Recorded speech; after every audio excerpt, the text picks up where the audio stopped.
നിങ്ങൾ ആരെങ്കിലും Ashley വെസ്റ്റ്വുഡിന്റെ biceps ശ്രദ്ധിച്ചിട്ടുണ്ടോ? നല്ല ഫിറ്റ് ആയിട്ടുള്ള കോച്ചാണ് പുള്ളി.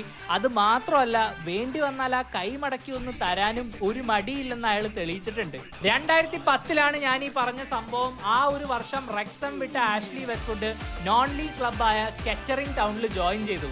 ആ ട്രാൻസ്ഫർ കംപ്ലീറ്റ് ചെയ്യുന്നതിന് ഏതാനും മാസങ്ങൾ മുമ്പ് ഒരു പോലീസ് ഓഫീസറിനെ മുട്ടുകൈ കൊണ്ട് താങ്ങിയതിനാണ് വെസ്റ്റ്വുഡിന് കോടതി കയറേണ്ടി വന്നത്. ഇംഗ്ലണ്ടിലെ നോർത്താംപ്ടണിൽ ഒരു ട്രാഫിക് സിഗ്നൽ ഇഗ്നോർ ചെയ്ത് വണ്ടി ഓടിച്ചതിന് പോലീസ് വെസ്റ്റ്വുഡിനെ തടഞ്ഞു. ആദ്യം തന്നെ വെസ്റ്റ്വുഡ് ക്ഷമ ചോദിച്ചെങ്കിലും പുള്ളി ചെറുതായിട്ടൊന്ന് മദ്യപിച്ചിട്ടുണ്ടോ എന്നുള്ള സംശയത്തിൽ ഒരു ബ്ലഡ് ടെസ്റ്റ് എടുക്കണമെന്ന് പോലീസ് നിർബന്ധിച്ചു. ഇതിനെ ചൊല്ലിയുള്ള തർക്കത്തിലാണ് പുള്ളി നൈസായിട്ട് മുട്ടുകൈ കൊണ്ട് പോലീസുകാരനെ താങ്ങിയത്.